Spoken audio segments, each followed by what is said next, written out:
நகர சபையினுடைய தேர்தலுடைய சூடு விழுந்துள்ளது. இந்த நகர சபையிலே நானும் 5 வருடங்கள் நகர சபை உறுப்பினராக இருந்திருக்கின்றேன். நான் மருதானை பணியில் இருந்தவர். நான் எல்லோருடனும் சரிசமமாக அந்த காலத்திலிருந்து பழகக்கூடிய ஒரு குடும்பத்தில் எமது மருதானையிலே இருக்கக்கூடிய பிள்ளைகள் பாடசாலையில் 5ஆம் பரம்பரையிலே படிப்பார். அதற்கு பின்னால் தான் அல்குமைதரா தேசிய பாடசாலைக்கோ பாடசாலைக்கோ ஐஎல்எம் சம்சதியின் பாடசாலைக்கோ செல்லுவது 2017ஆம் ஆண்டு ஒரு பாரிய பிரச்சனை ஏற்பட்டது. மருதானை பிள்ளைகளை எந்த பாடசாலையும் எடுக்கவில்லை. பல கேபினட் அமைச்சர்கள், பல பிரபலமான அரசியல்வாதிகள் எல்லோரிடத்திலும் 20 பிள்ளைகளை எடுத்துக்கொண்டு போய் பிள்ளைகளுக்கு பாடசாலை தான் இருக்கிறார்.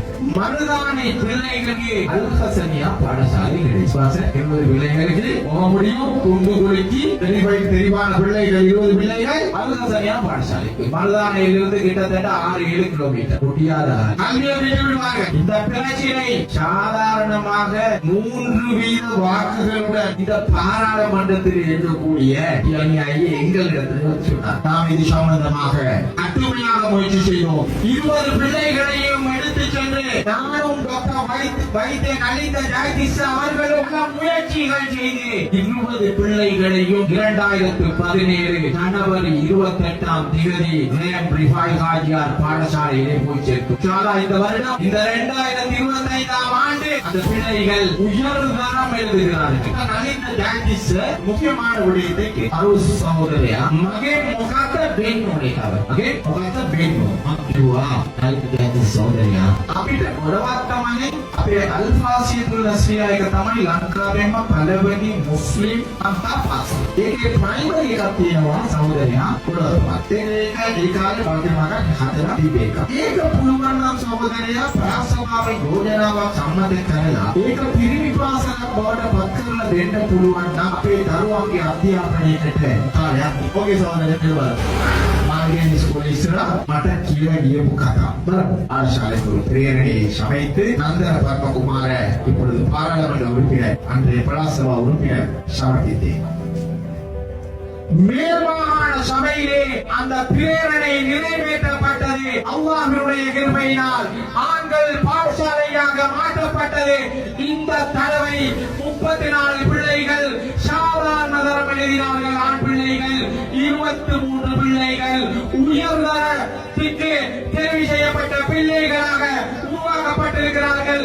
720 ஆண் பிள்ளைகள் இப்பொழுது குணவர்த்தமனை அல்பாசியத்துல் நஸ்ரியா ஆண்கள் பாடசாலையிலே படித்துக் கொண்டிருக்கிறார்கள்.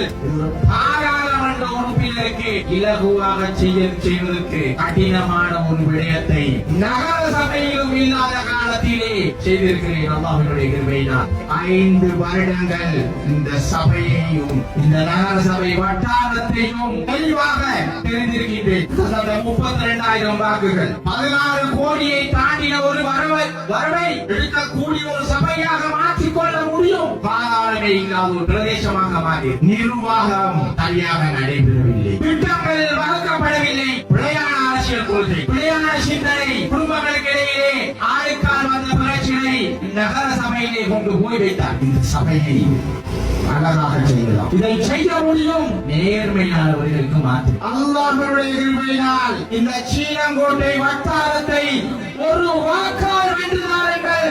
மஃபாசிம் நகர சபை தலைவராகுவதற்காக எல்லா பிரதேசங்களையும் வெல்லும் பொழுது மஃபாசிம் அவர்கள் இந்த நகர சபையினுடைய தலைவராக மாறுவார். இப்படி நான் இப்பொழுது சொன்னது மாதிரி சஜித் பிரேமதாசனுடைய கட்சிக்கு நாம் இவரைத்தான் தேவன் ஆக்குவோம் என்று முக்கியமானால் சொல்லுங்கள் பார்ப்போம். பொய் பிரச்சாரங்களை செய்கிறார். மாநகர சபை ஆக்க பார்க்கிறார்களா? மாநகர சபை முதலாவது நகர சபையை சரியாக செய்ய வேண்டும். மாநகர் யாருக்கு இந்த கதைகளை சொல்கிறார்கள்? சிந்தனையற்றவர்களுக்கு சொல்லுங்கள். முதலாவது நகர சபைக்கு ஒரு தரம் இருக்கின்றது. அந்த தரத்துக்குரிய ஒரு சபையாக இந்த சபையை நாம் மாற்ற வேண்டும். அதற்குள்ளால் மாநகர் அன்பார்ந்த மக்களே, அரசியல் விழிப்புணர்வுள்ள விழிப்புணர்வற்ற சமூகம் எதற்கும் உதவாக்கரை. அரசியலிலே மிக தூர நோக்குடன் இருக்க வேண்டும். மிக தெளிவாக இருக்க வேண்டும். 4 வருடத்துக்குள் வரக்கூடிய ஒரு தேர்தல் தான். ஆனால் எனக்கு இப்பொழுது 48 வருடம். இன்ஷா அல்லாஹ் அல்லாஹ் ஹயாத்தோடு வைத்திருந்தால் இன்னும் 4 வருடத்தில் வரும்பொழுது 52 வருடம். இப்படியே காலங்கள் போய்விடும். உங்களது பிள்ளைகள் 6ஆம் வகுப்பிலே இருந்தால் அவர்கள் இன்னும் 4 வருடத்திலே சாதாரண தரத்தை எழுதி வெளியே. எமது நகரசபை கிட்டத்தட்ட ஒரு 45 வருடத்துக்கு இடையிலே 2 முறைதான் ஆளும் தரப்பிலே இருந்திருக்கின்றது. ஒரு சந்தர்ப்பம், ஒரு நல்லதொரு அரசாங்கம், நல்லதொரு ஜனாதிபதி இதவாதமற்ற ஒரு நாட்டை உருவாக்கி இருக்கிறார்கள், மதவாதமற்ற ஒரு நாட்டை உருவாக்கி இருக்கிறார்கள். உலகமே இந்த அரசாங்கத்தின் பக்கம் கவனம் செலுத்தும் பொழுது நாம் நகர சபையின் பக்கம் அன்பாக சொல்கின்றேன், கவனம் செலுத்தி இதற்கான பணத்தை தருமாறு கேட்டு விடைபெறுகின்றேன். அஸ்ஸலாமு அலைக்கும் வரஹ்மத்துல்லாஹி வபரகாத்துஹு. மாற்றத்திற்காக வாக்களிப்போம். அதிகாரத்தில் உள்ள திசை காட்டியை வெல்ல வைப்பதினூடாக வேறு வலையை அபிவிருத்தி செய்வோம்.